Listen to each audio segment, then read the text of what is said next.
दक्षिण में आज भी भक्ति विराजमान है। भले ही यहां के निवासी लोग, दक्षिण भारतीय लोग, वो भोजन में कुछ भी खा लें, भले ही यहां की भाषा तमिल है, कन्नड़ है, मलयालम है, आदि आदि है, चाहे कितने भी बड़े विवाह क्रम कर लें, कितने भी बड़े सुपरस्टार बन जाएं, कितने भी धनवान क्यों ना बन जाएं, भक्ति का सबसे पहला स्वरूप यहां के लोगों में आवरण है। वो धोती जरूर पहनेंगे। हमारे उत्तर भारतीयों को ज्यादा पैंट और जीन्स पसंद है, पर दक्षिण भारत में आज भी भारतीय वेशभूषा पहनते हैं लोग। कितने भी बड़े उद्योगपति के घर में विवाह क्यों ना हो, हमारे यहाँ जो पोशाक बनती हैं खूब महंगी महंगी बनती हैं, लेकिन यहाँ की पोशाक विवाह की आज भी धोती लुंगी है, ऊपर एक टी शर्ट पहन लेंगे, एक पटका पहनेंगे, बस 600 रुपया की पोशाक है पूरी। तो धन से अभिप्राय नहीं, अभिप्राय है कि आपका आवरण भक्ति में है। यहां के लोगों का भले ही कार्य कुछ भी करते हो, चाहे रिक्शा चलाने वाला हो, चाहे करोड़ों का टर्नओवर करने वाला हो, माथा सूना नहीं रहेगा। अपने माथे पर चाहे एक बिंदी रखेंगे जरूर। ये जो सनातनी आवरण है वो दक्षिण में अब भी बचा हुआ है। भले ही वो टीका लगा करके नीचे लुंगी बांध करके खाते, भले ही मांस हो, यहाँ के कई दक्षिण भारतीय लोग, कई लोग मांस खाते हैं पर फिर भी टीका लगाते हैं। मैंने तो एक आध जगह ऐसे ही देखा कि वो कुछ हिंसक वस्तु बनाते भी हैं ना, तो चूल्हे को भी पूजते हैं, लकड़ी का भी पूजन करते हैं, पात्र पर भी टीका आदि लगाते हैं, और फिर भले ही उसमें कुछ भी बना के खावें। चलो वो तो एक अधर्म का स्वरूप है, लेकिन कहीं ना कहीं उनके रिचुअल्स, उनकी परंपरा वो भूले नहीं है। हम उत्तर भारतीय पता नहीं क्यों भूलते जा रहे हैं। अब तो समय बदल गया, अब तो हमको लोग पहचानने लगे, फ्लाइट में, ट्रेन में, बस में, सब जगह। जब हमें कोई जानते नहीं थे तब हम और हमारे जैसे अनेक कथा वक्ता संत जनों को एयरपोर्ट पर ऐसे देखा जाता था कि कोई एलियन घूम रहे हैं क्या, धोती पहन करके, कुर्ता पहन करके। तिलक लगाना हमारे यहां बड़ा एक आश्चर्यजनक, उत्तर भारत में आश्चर्य की बात होती है कि कोई तिलक लगा करके घूम रहा है, लेकिन दक्षिण भारत में यह सौभाग्य है। यहां की माताएं बहनों का देखिए तो ललाट पर एक टीका जरूर होगा, अपने केश में गजरा पहनते हैं, माताएं सुंदर साड़ियां धारण करेंगी, भाई लोग सुंदर धोती पहनेंगे। कहीं ना कहीं आवरण के रूप में ही सही, भक्ति और सनातन यहां जीवित है। इसलिए भक्ति महारानी अपना परिचय देती है कि मेरा जन्म स्थान कहां है। जब नारद जी महाराज ने पूछा कि भक्ति तुम्हारा जन्म कहां होता है, तो भक्ति महारानी कहती है उत्पन्ना द्रविड़ेशाहम, मेरा जन्म द्रविड़ में हुआ, यानी कि दक्षिण में हुआ। तो भाग्यशाली हैं आप लोग कि आप दक्षिण में रहते हैं। यहां पर भक्ति का आवाहन करना नहीं पड़ता, यहां भक्ति सहज रूप से आ जाती है, बस उसको धारण करने की क्षमता हो। अधिकतर यहां रामानुजाचार्य महाराज, और मैं कितने नाम आपको गिनाऊं, कितने आचार्य ऐसे हुए जिनका प्रादुर्भाव दक्षिण में ही हुआ है। वे दक्षिण से उत्तर गए हैं, उत्तर में जाकर के भक्ति की स्थापना करके आए हैं। श्रीमद वल्लभाचार्य जी महाराज, पुष्टि मार्ग के प्रवर्तक आचार्य चरण, उनके पिताजी भी दक्षिण भारत से ही थे। आद्य गुरु शंकराचार्य भगवान भी दक्षिण भारत से। हमारे शेषावतार भाष्यकार श्री रामानुज स्वामी जी महाराज, वो भी दक्षिण भारत से। माध्वाचार्य, वे भी दक्षिण भारत से। सब आचार्यों की मूल गादी और मूल उत्पत्ति दक्षिण में ही है। इसका मतलब क्या है? सब जगह की मिट्टियां उपजाऊ होती हैं, कहीं पर सेब की खेती होती है, कहीं आम की खेती होती है, कहीं पर सब्जियों की खेती होती है, कहीं दाल की खेती होती है, कहीं धान होते हैं। अगर ऐसा कह दूं तो कोई अतिशयोक्ति नहीं है कि दक्षिण भारत की भूमि विद्वानों को और भक्तों को जन्म देती है। क्योंकि आप जिस पथ पर चल रहे हैं, जो भी भक्ति का मार्ग, ज्ञान का मार्ग आप पालन कर रहे हैं, उस ज्ञान और भक्ति के मार्ग को सिखाने बताने वाले सब यहीं जन्मे। आज भी हमारे इसरो में या फिर साइंटिस्ट के जितने भी प्रकल्प हैं, वहां पर भी दिमागदार जितने भी सबसे ज्यादा लोग होंगे वो भी दक्षिण भारत के हैं। बुद्धि में अग्रगण्य, भाव में अग्रगण्य, विचारों में अग्रगण्य, नियमों में अग्रगण्य, सब कुछ है यहां पर। तो इसलिए यहां की भूमि आपको प्राप्त है, भले ही आप व्यापार के लिए हैं, भले ही आप पीढ़ियों से यहां रह रहे हैं, पर यह सौभाग्य कि आप यहां हैं। तो यहां सब कुछ प्राप्त करिए, लेकिन अब प्रयास कीजिए कि यहां की मिट्टी, यहां की वायु, यहां का वातावरण आपके चित्त में भक्ति को जन्म दे, क्योंकि भक्ति यहां विचरण करती रहती है। लेकिन अब तक तो हम दक्षिण की प्रशंसा कर रहे हैं, लेकिन हमारा उत्तर भारत भी कम नहीं है। उत्पन्ना द्रविड़ेशाहम वृद्धिम कर्नाटके गताम क्वचित क्वचिन महाराष्ट्रे गुर्जरे जीर्णताम गतः। लेकिन वही भक्ति महारानी कहती हैं, जब मैं उत्तर भारत के वृंदावन में जाती हूं तो क्या होता है? वृंदावन पुनः प्राप्य नवीनेव स्वरूपिणी, धन्यम वृंदावनम तेन भक्तिर नृत्यति यत्र च। यहां जन्म होता है भक्ति का, लेकिन वृंदावन में जाकर के तो भक्ति महारानी नृत्य करती है, नाचती है, डोलती है। इसलिए वृंदावन तो अद्भुत है ही, लेकिन वृंदावन व्रज की प्राप्ति कराने के लिए ये दक्षिण का माध्यम आप ले सकते हो, दक्षिण का सहारा आप ले सकते हो। वो बात अलग है कि यहां पर भाव प्राधान्य भक्ति से ज्यादा श्रेष्ठ ज्ञान प्राधान्य भक्ति है दक्षिण में। हमारे यहां ठाकुर जी को सुबह सुबह उठाते हैं ना, तो मंदिर में गाते हैं, मोहन जागिए बलि जई हैं, लाला जागिए बल जई। हमारे यहां भाव की भक्ति ज्यादा प्रधान है। आप सब लोगों को आवाज आ रही है ना हमारी? हमारे यहां भाव की भक्ति ज्यादा प्रधान है।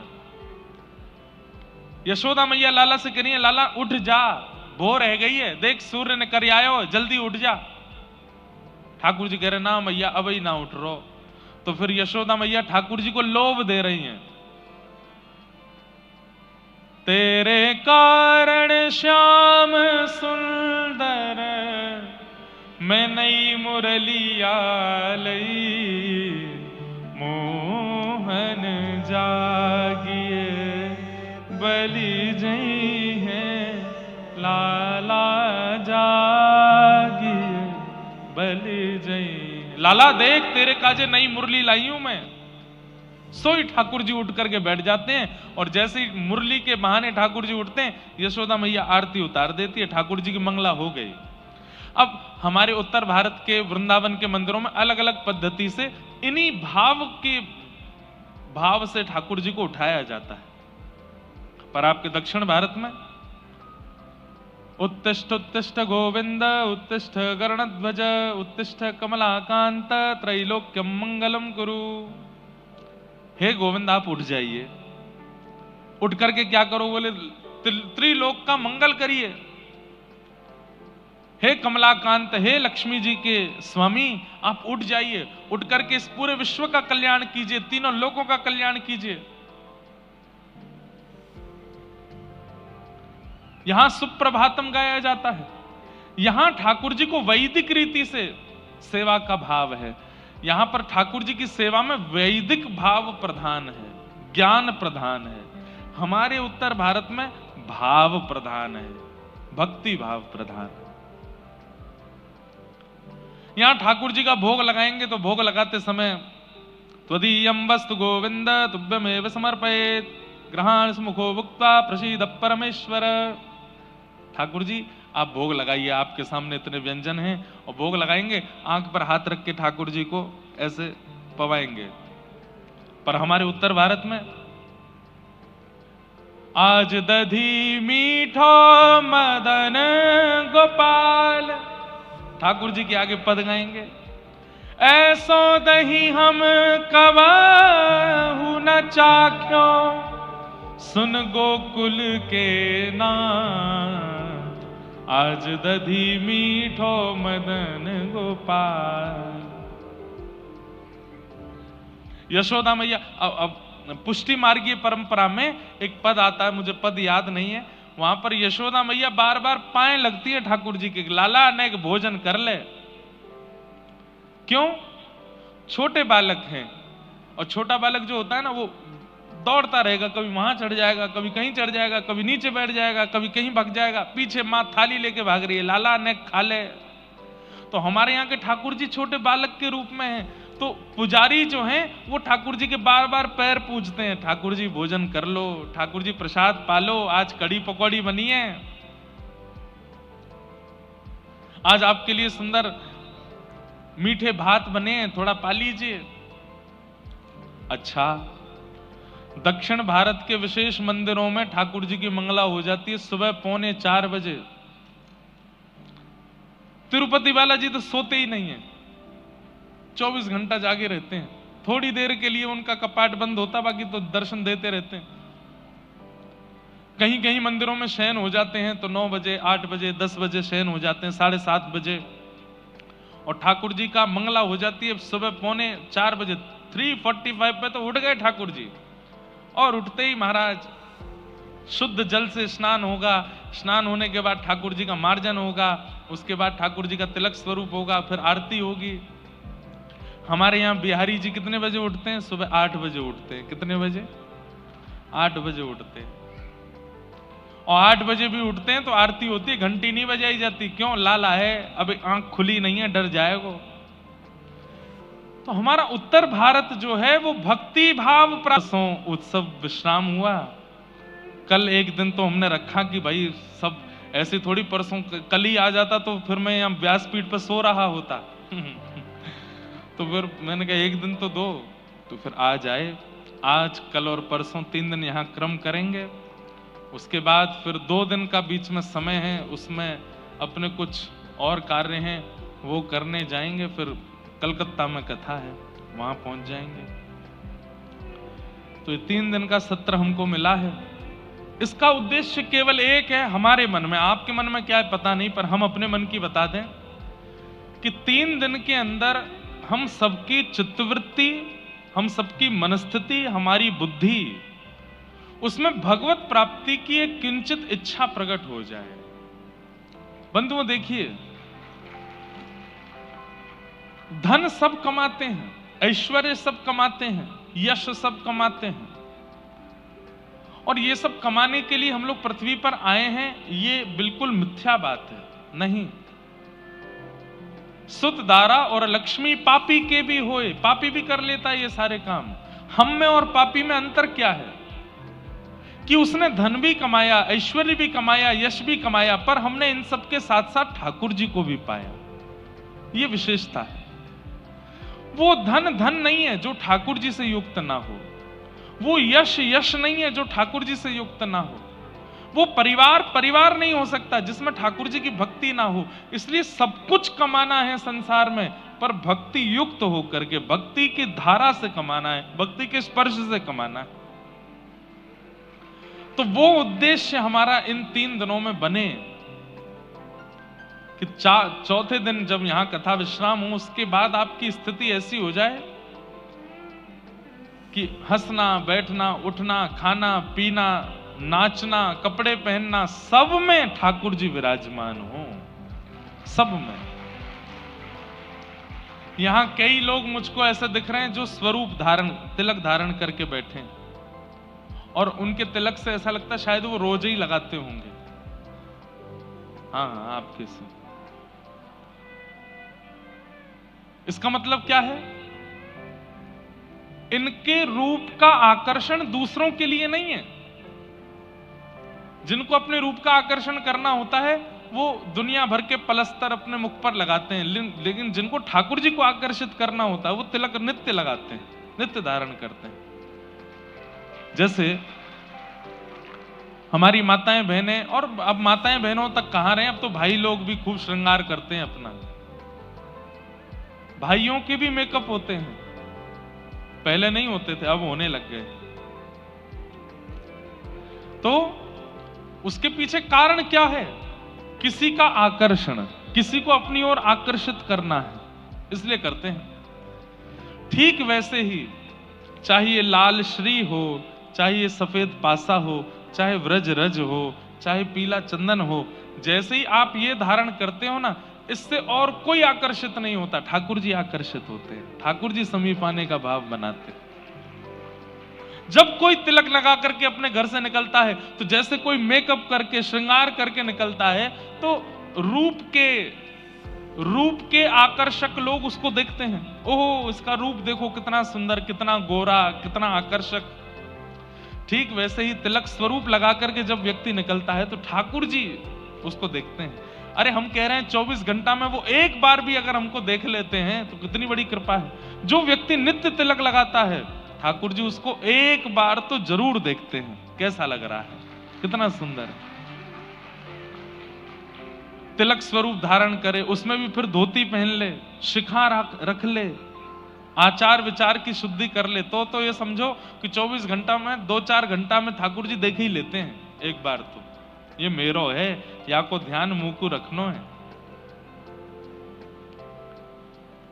तो स्वरूप किस लिए? ठाकुर जी के लिए। वस्त्र आवरण किसके लिए? ठाकुर जी के लिए। अरे प्रसाद भी बन रहा है घर में तो वो भी ठाकुर जी के लिए, ठाकुर जी की प्रसन्नता के लिए।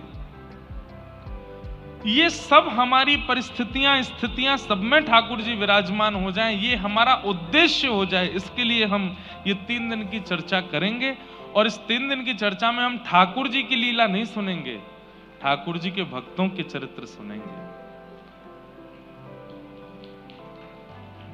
क्यों? अगर मैं ठाकुर जी का चरित्र सुनाऊंगा तो ठाकुर जी का प्रभाव आपको पता चलेगा, लेकिन ठाकुर जी के भक्तों के चरित्र आप सुनोगे तो ठाकुर जी का स्वभाव आपको पता चलेगा कि स्वभाव कैसा है। प्रभाव से तो सब वाकिफ हैं। नख पे धार लियो गिरिराज नाम गिरधारी पायो है, सबको प्रभाव पता है। शांताकारम भुजग शयनम पद्मनाभम सुरेशम विश्वाधारम गगन सदृशम वेद वर्णम शुभांगम लक्ष्मीकांतम कमल नयनम योग ध्यान गम्यम वंदे विष्णुम भव भयहरम सर्वलोकैकनाथम। प्रभाव सबको पता है, लेकिन उन प्रभावशाली कृष्ण का, नारायण का, राम का स्वभाव कैसा है ये तो भक्त चरित्र से ही पता चलेगा कि उनका स्वभाव कैसा है।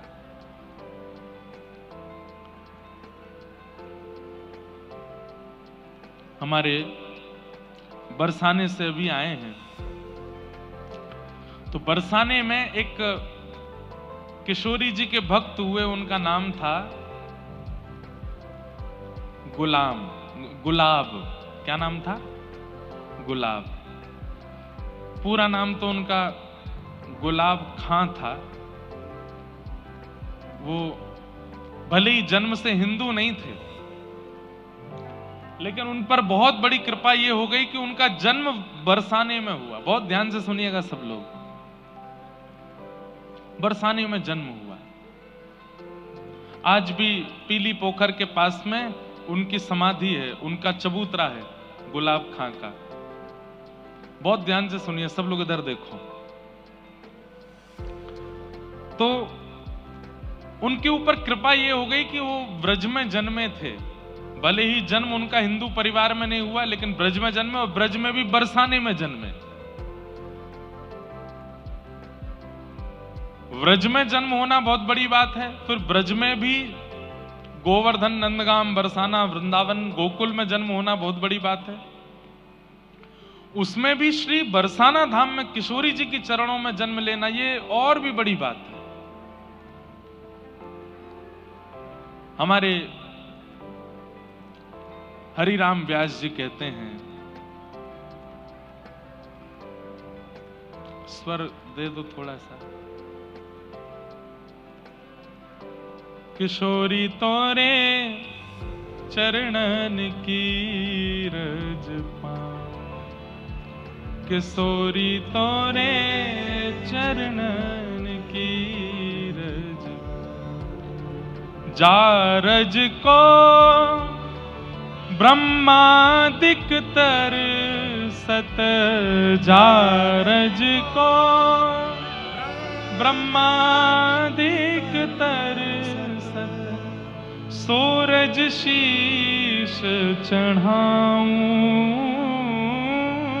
सूरज शीश चढ़ाऊं, किशोरी तोरे चरणन की रज पाऊं, किशोरी तोरे चरणन की, बैठी रहूं कुंजन के कोने, सुन के गाइए, कुंजन के कोने श्याम राधिका गाऊं, श्याम राधिका गाऊं, किशोरी तोरे चरणन की रज पाऊं, किशोरी तोरे चरणन की रज पाऊं, व्यास स्वामिनी की छवि निरखत, व्यास स्वामिनी की छवि निरखत, विमल विमल यश गाऊं, विमल विमल यश गाऊं, हे किशोरी तोरे चरणन की रज पाऊं, किशोरी तोरे चरणन की। बंधुओं, श्री राधा रानी कौन है इसका बहुत विस्तार तो मैं नहीं बताऊंगा, क्योंकि इतना अवकाश भी नहीं है और इतने अधिकारी भी नहीं है कि किशोरी जी का विस्तृत चरित्र यहां कहा जाए। पर बस थोड़ा सा संक्षिप्त अगर आपको बता दूं तो ठाकुर श्री कृष्ण का प्रादुर्भाव, श्री कृष्ण का प्राकट्य सबके लिए हुआ है। गोपियों के लिए हुआ, यशोदा मैया के लिए हुआ, नंद बाबा के लिए हुआ, यमुना जी के लिए हुआ, गिरिराज जी के लिए हुआ, पांडवों के लिए हुआ, कौरवों के लिए हुआ, द्वारिका वासियों के लिए हुआ और अंत में हमारे आप सबके लिए हुआ। हम सबके लिए ठाकुर श्री कृष्ण पधारे। पर किशोरी जी किस लिए आई हैं पृथ्वी पर? तब हमारे श्री हृदयवंश महाप्रभु कहते हैं,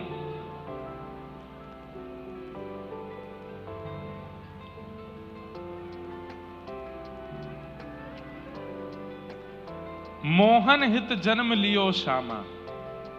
ठाकुर जी के लिए जन्म लिया है किशोरी जी ने। किशोरी जी और किसी के लिए नहीं आई है, मेरे आपके लिए नहीं आई, वो केवल श्याम सुंदर के लिए आई हैं। और श्याम सुंदर की ही आह्लादनी शक्ति किशोरी जी हैं। वो ठाकुर जी को सुख देने के लिए आई हैं। ऐसी किशोरी जी, तो उनको समझना, उनका आस्वादन करना ये हमारा विषय ही नहीं है। वो ठाकुर जी के लिए आई हैं, बस वही उनको जान सकते हैं। पर मैं और आप तो थोड़ा बस प्रयास कर सकते हैं। ऐसी हमारी किशोरी जी, हमारी राधा रानी। तो गुलाब खां, उनका जन्म हुआ बरसाने में। थे तो वो गैर हिंदू, लेकिन रोज जाते थे किशोरी जी की चौखट पे, क्योंकि भाई अब जहां जन्म लिया है तो वहीं से दाना पानी चलता है। हमारे यहां कहते हैं कि नाटक में भी करो ना भक्ति तो कभी कभी असली हो जाती है। तो गुलाब रोज जाते थे श्री जी के मंदिर में। संगीत के थोड़े निपुण थे, सारंगी बजानी उनको आती थी। तो हमारी श्री जी के महल में जब समाज होती थी तो समाज में सारंगी बजाते थे। और सारंगी बजा बजा करके इतना राधा नाम सुना था, इतना राधा नाम सुना था, कि अब उनको आदत ऐसी लग गई कि वो बिना श्री जी के दर्शन किए, बिना राधा नाम सुने रह ही नहीं पाते थे। रोज जाते और अटारी पर जब समाज होती तो समाज में सारंगी बजाते। उनका ब्याह आदि हो गया और ब्याह के बाद एक लाली ने जन्म लिया। अब उसका मूल नाम तो इन्होंने कुछ भी रखा हो अपने समाज के अनुसार, लेकिन बरसाने में रहने के नाते वहां पे बरसाने में सब छोटी छोटी लालियों को राधा रानी बोलते हैं, श्यामाजू बोलते हैं, किशोरी जी बोलते हैं। तो छोटी सी लाली का नाम इन्होंने राधा रख दिया, अपनी बेटी का नाम राधा रख दिया। थोड़ी सी जब बालिका बड़ी हो गई तो समाज में ये सारंगी बजाने ऊपर जाते थे श्री जी के महल में, तो राधा रानी को संग ले जाते थे, अपनी लाली को संग लेके जाते। और वहां वो लाली क्या करती, जब समाज होती, करताल बजती, मृदंग बजती, राधा राधा नाम की ध्वनि होती, तो इनकी लाली वहां नृत्य करती थी। और ये अपनी लाली को देख के इतने सिहाते थे, इतने खुश होते थे और रज रज करके सारंगी बजाते। इनकी लाली घूम घूम करके नृत्य करती श्री जी के महल में। समय चलता रहा, चलते चलते चलते एक समय आया, लाली थोड़ी बड़ी हो गई। अब बड़ी होकर के वो लाली जब नृत्य करती तो वहां के सब गोस्वामी समाज सब लोग गुलाब जी को स्नेह देते थे। सबने कही, अरे भैया गुलाब, अब लाली तेरी या की उम्र है गई है, या को ब्याह कर दे। तो ये बात सुनकर के गुलाब जी बड़े बेचैन हो जाते कि मैं बेटी का ब्याह कर दूंगा तो फिर मैं किसके सहारे जीऊंगा। अच्छा, ये और लीला हुई थी कि जब इनकी बेटी ने जन्म लिया तो इनकी पत्नी पधार चुकी थी, केवल घर में पिता और पुत्री ही रहते थे। बहुत ध्यान से सुनो, किशोरी जी की कैसी कृपा। नित्य अपनी बेटी को देखते और वो नृत्य करती। सब लोगों ने कहा लाली का ब्याह कर दो, तो गुलाब जी और तो कोई बहाना नहीं देते, एक ही बहाना देते, मुझ पे व्यवस्था नहीं है, कैसे ब्याह करूं। ब्याह करने के लिए तो थोड़ी व्यवस्था होनी चाहिए। तो दो चार धनी मानी लोगों ने, बरसाने के कुछ वैष्णवों ने, ब्रजवासियों ने कही, हम सहायता कर देंगे, तुम ब्याह करो अपनी लाली का, इसका भी घर बस जाए। तो सबके ज्यादा कहने से गुलाब जी सबकी बात मान गए और पास के गांव के बालक से अपनी बेटी का ब्याह कर दिया। मन तो भारी हो रहा था, लेकिन जैसे ही बेटी विदा होकर के गई तो ये इतने बेचैन हो गए कि पुत्री के बगैर अब कैसे रहूं। पुत्री का नाम क्या था? राधा। तो भक्ति जब आनंद में की जाती है, सुख में की जाती है, उसका प्रभाव इतना नहीं होता, लेकिन भक्ति जब विरह में की जाती है तो उसका प्रभाव लाख गुना ज्यादा हो जाता है। विरह में मतलब रोते हुए, बिलखते हुए, बेचैन स्थिति में जब आप किसी को पुकारते हैं तो वो पुकार इतनी पवित्र और इतनी शुद्ध होती है। इसलिए आप हनुमान चालीसा का नित्य पाठ करते हो, आपने अनुभव किया होगा। जो लोग रोज हनुमान चालीसा करते हैं, कैसे करते हैं? जय हनुमान मूर्सा के जगह पुस्तक लोगों जगह नाम दो नाम अंजन पुत्र नाम महावीर कुंद और समत के कौन राष्ट्र कान कौन से कैसा। कई लोग तो इसी बीच में हाथ बजो ध्वजा विराज कांध मुंजन ऊंचाई संघर्ष मन की नंदन बता महाजगवंदन विद्यावान गुणी अति चातुर नाम काज करे को, तो प्रभु चरित्र सुनवे को, रसिया राम लगो, इशारे में सब बता भी देते हैं रोज करने वाले। लेकिन जैसे ही उनके जीवन में संकट आता है, उस दिन हनुमान चालीसा कैसी होगी? जय हनुमान ज्ञान गुण सागर, जय कपीस तिहु। ए भाई 10 मिनट मुझको कोई नहीं छेड़ना, मैं हनुमान जी की आराधना कर रहा हूं। क्यों? क्योंकि पीड़ा में, संकट में, व्यक्ति जब संकट में होता है, पीड़ा में होता है, विपत्ति में होता है, तो उसकी स्मृति, उसका भजन अति पवित्र हो जाता है। बालक अपने माता पिता से भले सीधे मुंह बात नहीं करेगा, लेकिन जब बालक के जीवन में संकट आ जाता है तो रात में जाएगा माँ के पास, माँ आप बताओ ना मैं क्या करूं, माँ मुझे अपने पास ही सुला लो। बोले अच्छा, अब तो तू इतने साल से तो सोया नहीं मेरे पास, अब मेरी बड़ी याद आ रही तेरे को। संकट में, विपत्ति में, पीड़ा में प्रेम पवित्र हो जाता है, आराधना पवित्र हो जाती है। तो आज तक तो राधा राधा बोलते थे क्योंकि बेटी का नाम राधा है, लेकिन वही बेटी अब जब ससुराल चली गई तो गुलाब खां की स्थिति ऐसी हो गई, अब विरह में पुकारने लगे, राधा राधा मेरी राधा। ऐसे पुकारने लगे कि निकुंज में बैठी हुई निकुंजेश्वरी श्री राधा रानी व्याकुल हो गई, उठ करके सिंहासन से जाने लगी। ललिता विशाखा ने कहा, कहां जा रही हैं स्वामिनी जी? राधा रानी बोली, मेरा भक्त मुझे बुला रहा। अब बोले, आपको नहीं बुला रहा है, अपनी बेटी को बुला रहा है। किशोरी जी बोली, इसकी बेटी का नाम राधा कितने साल पहले रखा गया? बोले 18 साल पहले। और मेरा नाम राधा कितने साल पहले? बोले 5000 साल पहले। तो बोले, किसका नाम है राधा? बोले, मेरा नाम है। बोले, भले ही कुभाव से पुकार रहा है, मैं तो जाऊंगी। वृषभानु की किशोरी सुन गई आहूत भोरी, प्रीत जान कहू थोड़ी तो है राखेगी शरण। मन भूल मत जइयो श्यामा प्यारी के चरण, मन भूल मत जइयो राधा रानी के चरण। ऐसी हमारी किशोरी जी बड़ी भोली है, बड़ी सीधी है, बड़ी करुणामयी है। ललिता विशाखा बोली, अरे स्वामिनी जी आपको नहीं बुला रहा है, वो अपनी बेटी को बुला रहा है। बोले, कुछ भी हो, राधा नाम मेरा है, मैं तो जाऊंगी। और स्थिति ये हुई कि गुलाब खां इतना बेचैन हो गया अपनी बेटी की याद में कि तुरंत बरसाने से निकल करके उसके गांव जाने लगा। तभी किशोरी जी उसकी बेटी का रूप धारण करके बीच मार्ग में आ गई और आकर के कहा, पिताजी। अरे बेटी तुरंत दौड़ करके अपने हृदय से लगाया। आज जैसे ही अपनी पुत्री को हृदय से लगाया तो ऐसी अनुभूति उसको जीवन में कभी नहीं हुई जैसी आज हो रही है, क्योंकि किशोरी जी हैं, लाली नहीं है उसकी। पिताजी इतनी धूप हो रही है, इतनी गर्मी हो रही है, आपको प्यास लगी होगी। तुरंत अपना पानी जल लेकर के आई किशोरी जी, पिला दिया। पिताजी एक बात आपको समझाऊं।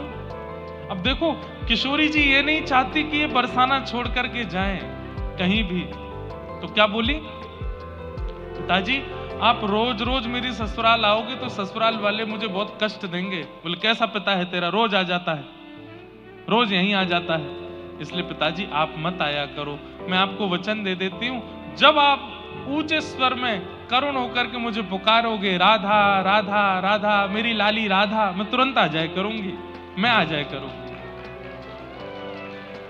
अब गुलाब खां के लिए किशोरी जी नहीं बोल रही हैं, गुलाब खां को तो अपनी बेटी दिख रही है। बोले, मेरी बेटी कह रही है, अच्छा लाली तू आ जाएगी? बोले, हाँ। वही होता है, गुलाब खां जब जब पुकारते किशोरी जी पुत्री का रूप धारण करके आ जाती और आकर के बैठ जाती उनके पास। सोचिए, ना यज्ञ है, ना अनुष्ठान है, ना किसी भी प्रकार का कोई तप है गुलाब के जीवन में, केवल और केवल विरह भाव से करुण भाव की पुकार है।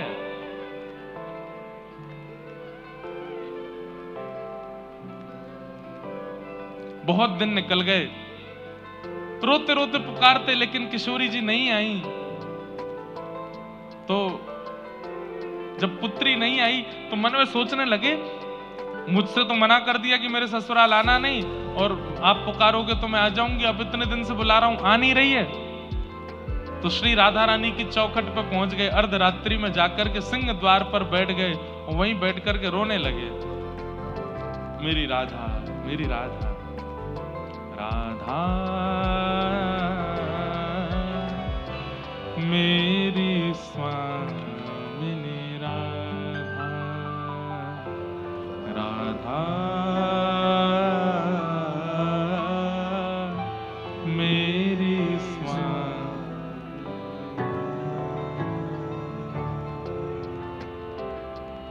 पुकारने लगे।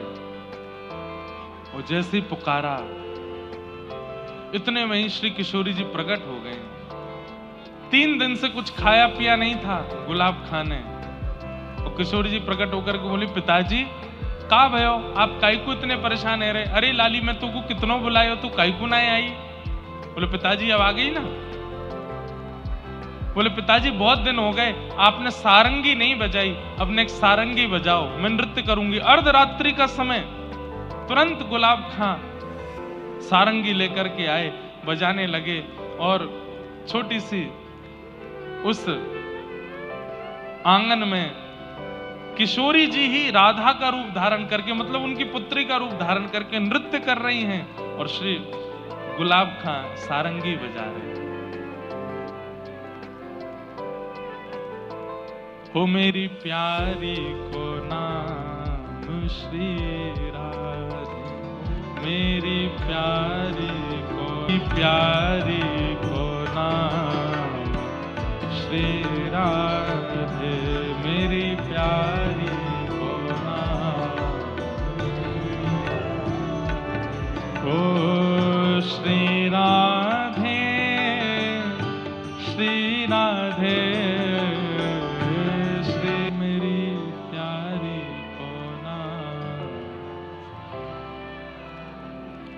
श्री राधे, श्री राधे, श्री राधे,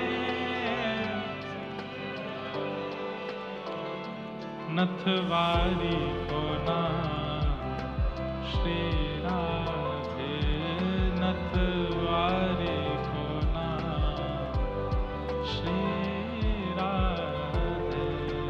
तो आज इतने दिनों बाद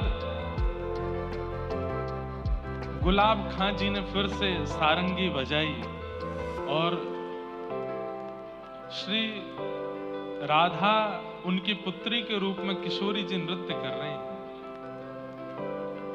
और नृत्य करते करते गुलाब खां जी को इतनी बेचैनी हुई कि मैं अपनी लाली को अपने हृदय से लगा लूं, तो तुरंत सारंगी रोक करके हृदय से लगाने के लिए दौड़े। उसी समय मंगला का समय हो गया। किशोरी जी के महल वृषभानु नंदिनी श्री बरसाने में मंगला का समय था। तो किशोरी जी नृत्य करते करते मंदिर की ओर दौड़ी। पीछे पीछे गुलाब खां भी जा रहे हैं। गोस्वामी ऊपर सेवा के लिए महल में जा रहे थे, उनको किशोरी जी नहीं दिखी, लेकिन पीछे पीछे राधा राधा कहते हुए गुलाब खां जा रहे हैं, वो दिखाई दिए। वो चिल्लाए भी, अरे गुलाब, अरे कहां दौड़ो जा रहा है, अरे कहां को जा रहा है? नहीं सुने, पीछे पीछे दौड़ते चले गए। पुजारी जी ने सोचा गोस्वामी जी ने कहीं जा रहा होगा। राधा वैसे भी अब जब से इसकी बेटी का ब्याह हुआ ये बेचैन नहीं रहता, अपनी बेटी की याद में ही रहता है। ऊपर जाकर के गोस्वामी जी ने मंगला की। आपस में फिर चर्चा होने लगी, अरे आज सुबह सुबह गुलाब खां राधा राधा करता घूम रहा था, दौड़ता दौड़ता कहीं जा रहा था, पता नहीं कहां गया। 1 दिन 2 दिन 4 दिन 5 दिन 10 दिन हो गए। सबने पूछा कि भाई आजकल गुलाब खां दिखाई नहीं देता, कहां गया? ढूंढा भी लेकिन मिले नहीं। महीना 2 महीना बीत गए। बोले भैया आजकल गुलाब खां कहां हैं? बोले पता नहीं। तो फिर ऐसी वार्ता हुई कि हो सकता है वो अपनी पुत्री को इतना याद करता था, उसके विरह में हो सकता है प्राण निकल गए हो, पता नहीं कहां है, उसका शव भी नहीं मिला। उसकी पुत्री के यहाँ जाकर के पूछवाया, बोले तुमको अपने पिता का कुछ अता पता है? बोले कि नहीं, यहाँ तो कब से नहीं आए, वो महीनों से नहीं आए। थोड़ी दिन चिंता हुई, फिर सब लोग भूल भाल गए। 6 महीना निकल गए, गुलाब खां जी का कोई अता पता नहीं है। 6 महीने बाद गुसाई जी रात्रि में किशोरी जी को शयन करा करके अपने घर जा रहे थे। तभी रात्रि का समय, घनघोर अंधेरा, जंगल में से आवाज आई गुसाई जी को, अरे गुसाई जी राधे राधे। गुसाई जी ने पीछे मुड़कर देखा तो कोई नहीं। बोले कौन है भैया, कौन राधे राधे कर रहे हो? बोले अरे मैं हूं तुम्हारो गुलाब। बोले गुलाब कहां है भैया तू? बोले मैं यहां हूं, इधर देखो। तो देखा तो एक निकुंज में एक झाड़ी के अंदर बैठे थे। बोले गुलाब, तेरी तो भैया पूरे बरसाने में ऐसी चर्चा भई कि तू तो पधार गए हो, तू तो मर गए हो, तू यहां कैसे? तब उन्होंने पूरा वृत्तांत बताया। बोले कि मेरी मृत्यु नहीं हुई, 6 महीने पहले रात्रि में किशोरी जी ने सारंगी बजवाई और मेरी पुत्री का रूप धारण करके इतने दिनों तक किशोरी जी मिलती रही मुझसे। मैं उनको अपने हृदय से लगाने के लिए पीछे दौड़ा, निकुंज में प्रवेश कर गई और मुझे भी निकुंज में बुला लिया। मैं मरा नहीं हूं, मैं कोई भूत प्रेत नहीं बना हूं, मेरे प्राण नहीं निकले हैं। किशोरी जी ने अब मुझको निकुंज में सारंगी की सेवा दे दी है, मैं निकुंज में पहुंच गया हूं और मेरा एक नाम रख दियो है। बोले कहा? बोले मेरो नाम रख दियो गुलाब सखी। गुलाब सखी है गई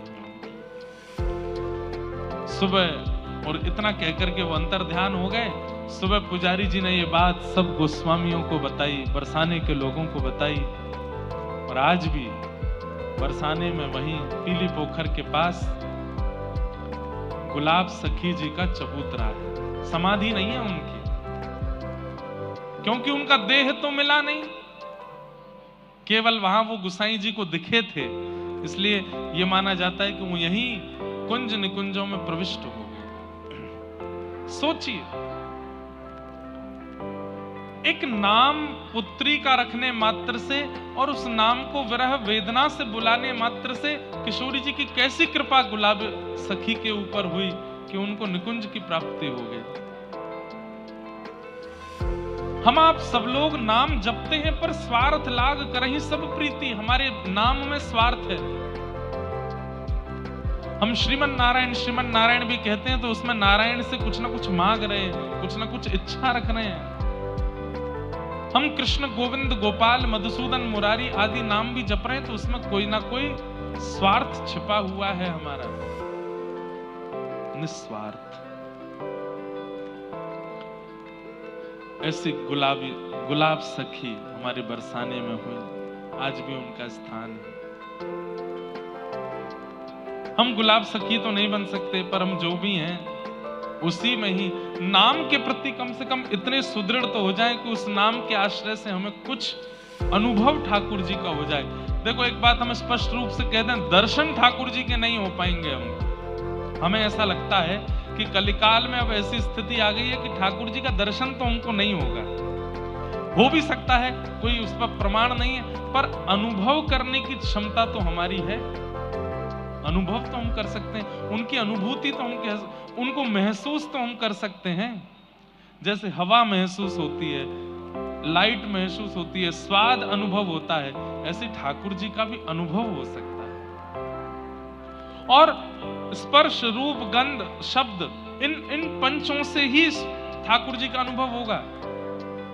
रूप, स्पर्श, रस, गंध, इन पंच इंद्रियों से ही ठाकुर जी का अनुभव किया जा सकता है।